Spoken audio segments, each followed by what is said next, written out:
नमस्कार मित्रांनो, मराठी बोली या चॅनलमध्ये तुम्हा सगळ्यांचं स्वागत आहे.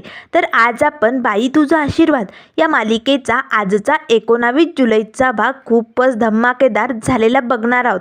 कारण आज यशादाने अवनीसमोर मोठं सत्य उघड केलेलं आपल्याला बघायला मिळणार आहे. तर आजच्या भागामध्ये सुरुवातीला आता नाना ऑफिसमध्ये टेबलखाली लपलेले असतात. तेवढ्यात लगेच हा महेश आता नानांना कॉल करतो. नाना, तू लवकरात लवकर सांगा तू कुठे आहे, नाहीतर आत्मदेव नासा हाणेन ना तुला. त्यावर नाना म्हणू लागतात, ओ देशमाने, अहो मी नाही हो ऑफिसमध्ये, सांगितलं ना शूटिंगसाठी दिलं आहे हो. अहो तुम्हाला सांगून कळत कसं नाही, मी नाही आहे तिकडे. त्यावर लगेच आता महेश म्हणू लागतो, मग तुझा आवाज एवढा बारीक का येतोय, एवढा हळूच का बोलतोयस तू. त्यावर लगेच आता नाना म्हणू लागतात, का नको बोलू हळूच, तब्येत बिघडली माझी अचानक, म्हणून मला असं बोलावं लागतंय. खूप हाल चाललेत माझे, ठेवतो मी फोन. आता नाना फोन कट करतात. त्याच वेळेस आता राजा ऑफिसच्या केबिनमध्ये येतो. आता राजा डोकावून बघू लागतो तर नाना कुठे दिसत नाही. राजा तर डोक्यालाच हात लावतो, आता हा नाना कुठे गेला. इथे इंटरव्ह्यू घेण्याचं सगळं ठरलं होतं, फिक्स झालं होतं, पण ऐन वेळेस नाना कुठे गायब झाला. आता राजा लगेच आपला मोबाईल काढतो आणि नानांच्या नंबरवरती कॉल करतो. आता नाना लगेच फोन कट करतात. त्याच वेळेस आता राजा म्हणू लागतो, नाना कुठे राहिलात तुम्ही. नाना असे का करतात ना तेच कळत नाही. आता राजा लगेच बाहेर येतो. तेव्हा अवनी म्हणू लागते, काय झालं राजा, भेटलं का तुला ते. त्यावर राजा म्हणू लागतो, नाही मालक इथे नाहीच आहे मॅडम, इंटरव्ह्यू नाही होणार. आता मालकच नाही म्हटल्यानंतर इंटरव्ह्यू कोण घेणार. त्यावर लगेच अवनी आता जो मुलगा समोर बसलेला असतो त्याच्यावरती ओरडू लागते, असं कसं तुम्ही समोरच्याला फसू शकता, इंटरव्ह्यू घ्यायचाच नव्हता तर बोलवलं कशाला. त्यावर राजा म्हणू लागतो, मॅडम तुम्ही त्याच्यावरती नका ओरडू, अहो शेवटी तो नोकर, मालक तो मालकच असतो ना. आता मालकाने जे सांगितलं ते तो बोलला असेल. त्यावर लगेच अवनी म्हणू लागते, अरे राजा पण असं कुठं असतं का, इंटरव्ह्यू पोस्टपोन केला असेल तर तसं कळवायचं, सकाळी बोलावलं आत्ता लगेच कॅन्सल केलं असं कुठे असतं का, अशी लोकांची फसवणूक तुम्ही करताच कसं. त्यावर लगेच राजा म्हणू लागतो, मॅडम प्लीज आपण आत्ता जाऊया, नंतर बघूया काय होतंय ते. त्यावर अवनी म्हणू लागते, नाही मीच त्या मालकांना फोन लावते, नेमकं काय झाले ते मीच विचारते. आता राजाला धक्का बसतो. आता अवनी लगेच नानांना फोन लावते. नाना आता तिथेच टेबलखाली लपलेले असतात. अवनीचा फोन उचलतात. तेव्हा अवनी म्हणू लागते, तुम्ही मला इंटरव्ह्यूसाठी बोलावलं होतं ना, अहो मग मी इकडे आले, मग तुम्ही इंटरव्ह्यू कॅन्सल का केला आहे. त्यावर नाना म्हणू लागतात, कॅन्सल केला इंटरव्ह्यू, कारण माझ्या जीवन मरणाचा प्रश्न होता, त्यामुळे ठेवा फोन. तेव्हा अवनी म्हणू लागते, एक मिनिट, अहो पण तुम्ही पोस्टपोन केला आहे का इंटरव्ह्यू, काय झालं आहे. पण नाना एक नाही दोन नाही फोन कट करतात. अवनी मात्र खूपच संतापते. तेव्हा लगेच राजा म्हणू लागतो, मॅडम असेल काहीतरी रिझन, चला आपण निघून जाऊयात, चला बाहेर. आता राजा आणि अवनी त्या ऑफिसमधनं बाहेर पडलेले असतात. महेश मात्र त्यांच्याकडे नजर ठेवूनच असतो. त्याच वेळेस अवनी म्हणू लागते, राजा यार असं कुठं असतं का रे, असं कोणी वागतं का, मला नाही असली लोक नाही आवडत, एवढी मोठी फर्म आहे, मग मालक नसले म्हणून काय झालं, कोणीतरी दुसरं असेल ना इंटरव्ह्यू घ्यायला, असं कोणी करतं का, ही साफ फसवणूक आहे. मला ना या असल्या लोकांचं हे असं वागणं अजिबात आवडत नाही. असं कोणी करतं का, निदान दुसऱ्या वेळेस ट्राय करायचा किंवा नंतर पोस्टपोन केलं असं सांगायचं. राजा या असं कुठे असतं का रे. त्यावर राजा म्हणू लागतो, मॅडम तुम्ही शांत व्हा बरं, असेल काहीतरी या पाठीमागे रिझन, म्हणून त्यांनी नसेन घेतला, आपण नंतर बघूया, चला याचा शोध लावूया आपण नंतर, चला बसा गाडीवर. आता अवनी गाडीवरती बसते. दोघेही निघालेले असतानाच आता महेश रस्त्याच्या कडेलाच गाडी उभी करून त्यांच्याकडे बघत असतो. दोघांची गाडी जवळ येताच महेश पटकन गाडीचा दरवाजा उघडतो. आता दोघे खाली पडणार तेच आता राजाने कचकन ब्रेक दाबलेलं असतं. अवनी गाडीवरनं खाली उतरते. तुला कळत नाही, दिसत नाही, आम्ही पडलो असतो ना. त्यावर लगेच महेश म्हणू लागतो, किती पडणार आहे अजून. आता महेश गाडीतनं उतरतो. तू एवढी पडली ना की तुझ्यामुळे आम्हालाही तू नजरेतनं पाडलंय. तेव्हा लगेच अवनी आता आपल्या दादाकडे बघू लागते. त्याच वेळेस आता महेश तिच्याकडे बघून हसू लागतो.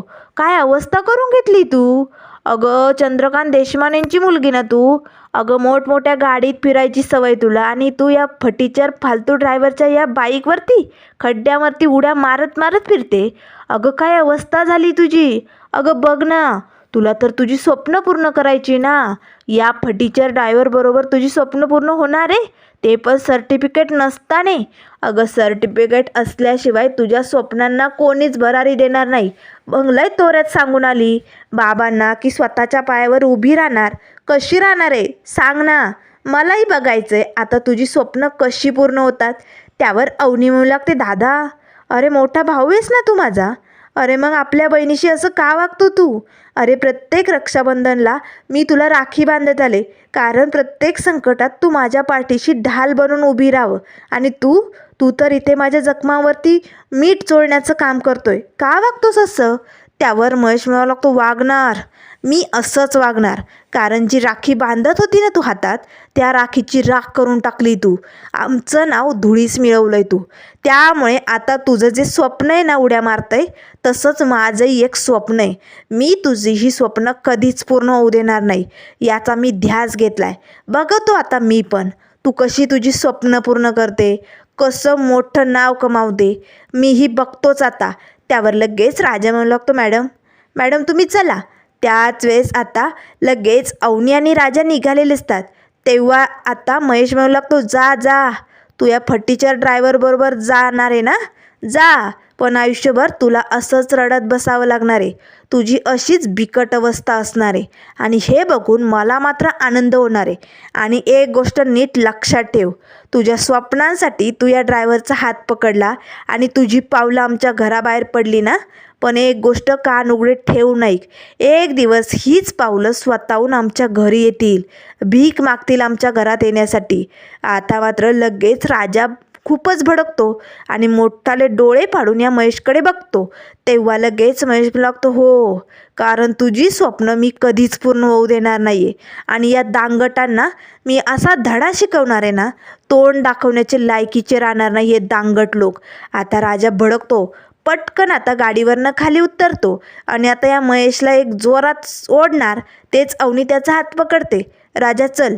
आता अवनीच्या सांगण्यावरनं राजा थबकतो. दोघेही गाडीवरती बसतात.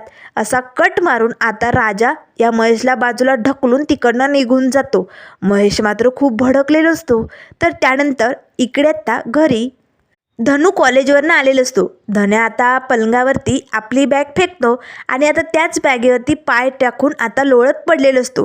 तेवढ्यात यशादा येतो, ए लाज नाही वाटत असं झोपायला, आणि तू एवढ्या लवकर आलाच कसा. तेव्हा धन्या म्हणू लागतो, लेक्चर कॅन्सल झालं ना यशादा, खूप पाऊस सुरू झाला, मग लेक्चर कॅन्सल झालं.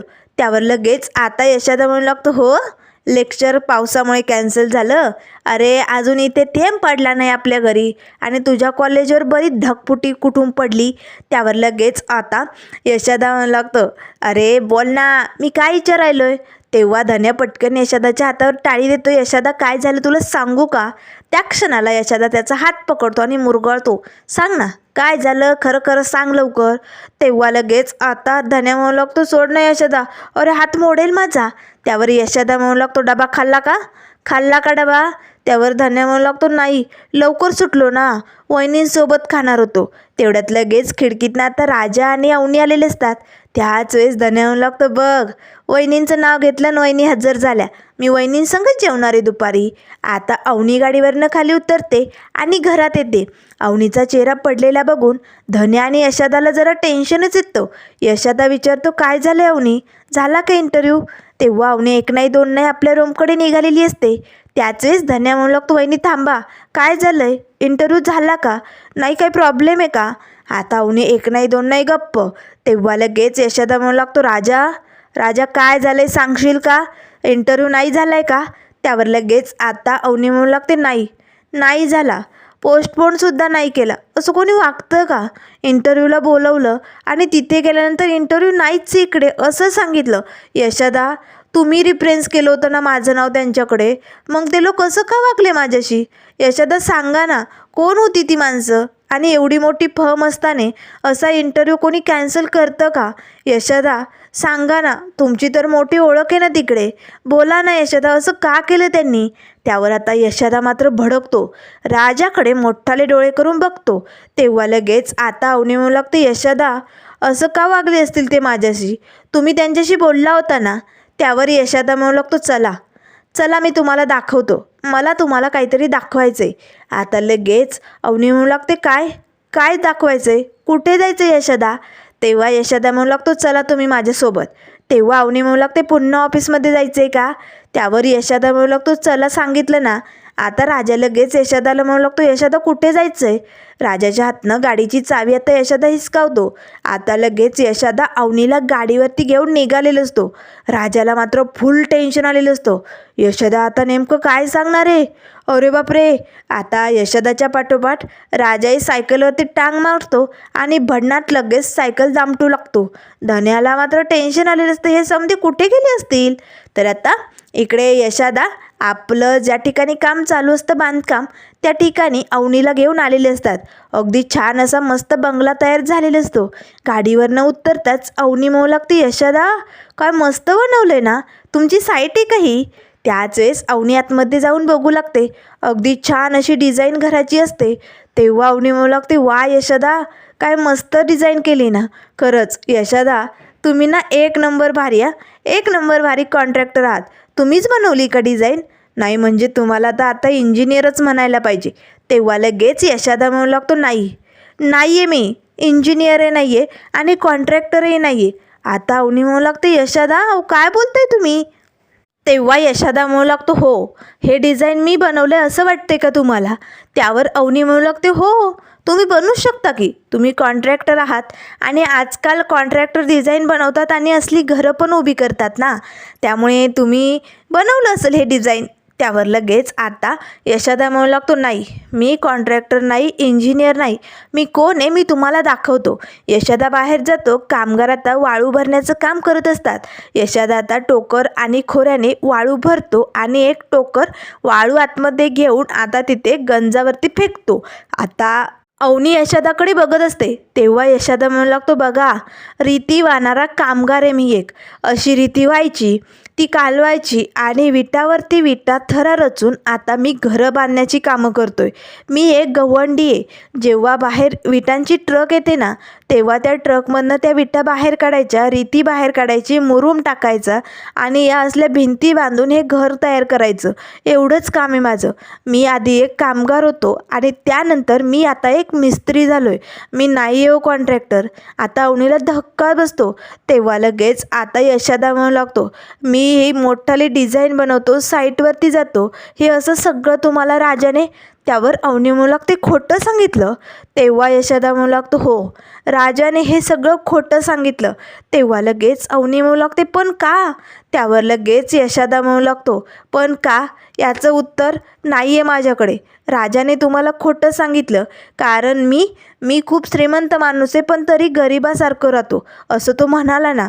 पण मी अवनी तुम्हाला खरं सांगतो मी गरीबच आहे हो, मी श्रीमंत नाही आहे. आणि माझा राजा तो खरंच खूप चांगला आहे. त्याला माझ्या कामाची माझ्या या मिस्त्रीपणाची लाज नाही वाटत हो.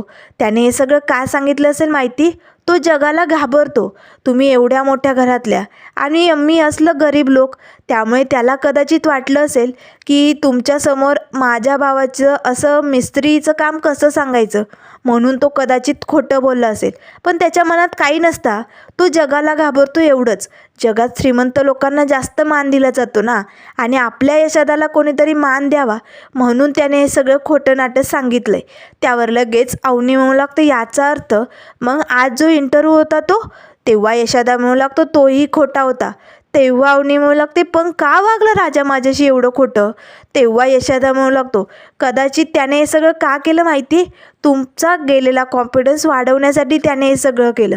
त्याच्या मनात काही नसतं, पण हे सगळं खोटं त्याने सांगितलं आणि आता सगळं अंधारा पलीकडे चाललं होतं, म्हणून मला हे सगळं थांबवायचं होतं.